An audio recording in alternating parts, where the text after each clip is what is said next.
Look at this number. $100,000. In 1990, this salary was a Ferrari Testarossa in the driveway. It was a mansion on the hill.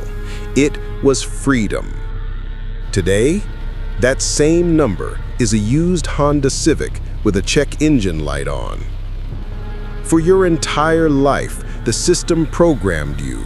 Teachers, parents, the media, they all repeated the same script. They told you that hitting six figures was the golden ticket, the finish line of the American dream. But now, you are here, and you are confused. You aren't buying yachts. You aren't popping champagne.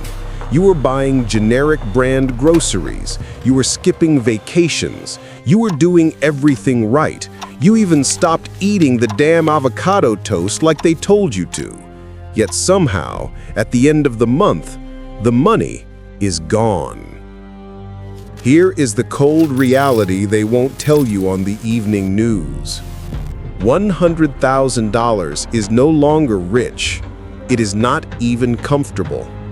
In 2024, six figures is the new subsistence wage. Let's perform an autopsy on your bank account. Let's see where the money actually goes. You look at your contract. It says $100,000. That is the first lie. That money is not yours. Before you even touch a cent, the system takes its cut. Federal tax, state tax, Social Security, Medicare. By the time the direct deposit hits your account, that $100,000 has shrunk to $70,000. Maybe $68,000 if you live in a state like New York or California.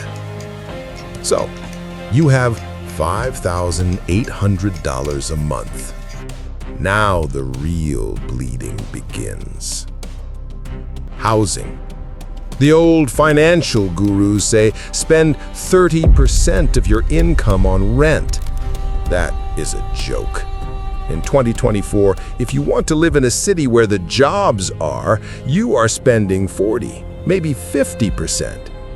You are paying $3,000 a month for a two-bedroom apartment.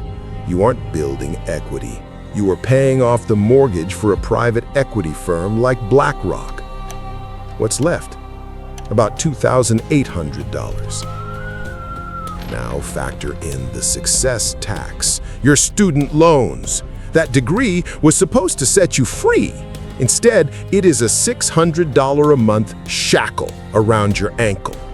It is a mortgage without the house, a debt for a piece of paper that is worth less every single year. You can't bankruptcy your way out of it. It follows you to the grave. Then there is the car. The average car payment in America has hit $730. Add insurance, add gas. That is another $1,000 gone. We haven't even talked about food or daycare, which now costs more than in-state college tuition. Or the terrifying fact that one medical emergency, one ambulance ride could wipe out whatever savings you have left. Do the math. $5,800 income, minus rent, minus loans, minus transport, minus food. The calculator reads 0. You aren't middle class. You are just a highly paid conduit. The money flows from your employer through your hands and straight into the pockets of the banks, the landlords, and the government. When you complain about struggling, what does the media tell you? They say it is your fault. They say you spend too much on Starbucks. They say you need to cancel your Netflix subscription. They say you are suffering from lifestyle creep. This is gaslighting, pure and simple. The reason you feel poor isn't because you bought a latte. It is because your money is broken. While they scolded you for spending $5 on coffee, the Federal Reserve printed trillions of dollars out of thin air. They flooded the system with cash, diluting every single hour of labor you have ever worked. They call it quantitative easing. I call it legalized theft. Look at the CPI, the Consumer Price Index.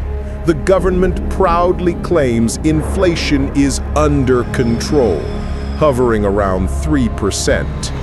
If they calculated inflation the way they did in 1980, the real rate would be over 10%. They changed the formula to hide the truth. Do you believe them? Of course not, because you don't live in a government spreadsheet. You live in the real world. In the real world, grocery prices are up 30%. Car insurance is up 20%.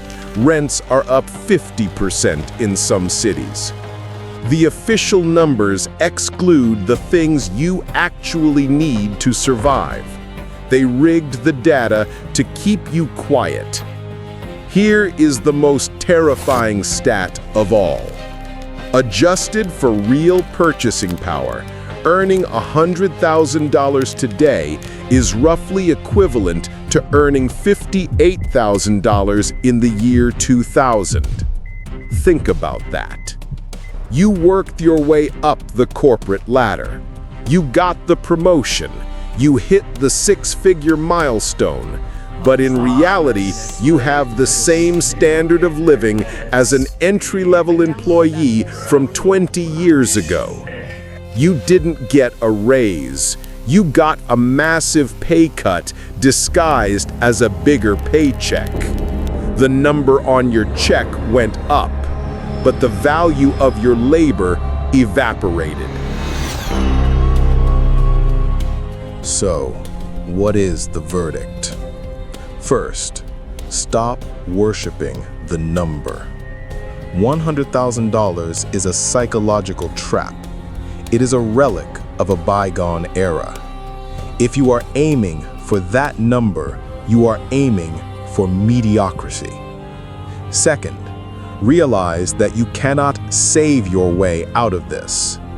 In an environment of high inflation and currency debasement, cash is trash. If you leave your savings in a standard bank account, it is melting like an ice cube in the sun. You are losing purchasing power every single day you hold on to dollars. You must own assets, real estate, stocks, Bitcoin, businesses, anything that is scarce, anything that cannot be printed by a bureaucrat in Washington. The system is rigged to punish savers and reward debtors. That is the game. You can either complain about the rules or you can learn to play them. The middle class is dying. The bridge is burning behind you. You have two choices: run forward into the new economy or fall into the abyss with everyone else. Don't let them steal your future. Wake up, because the next crash isn't coming. It is already here.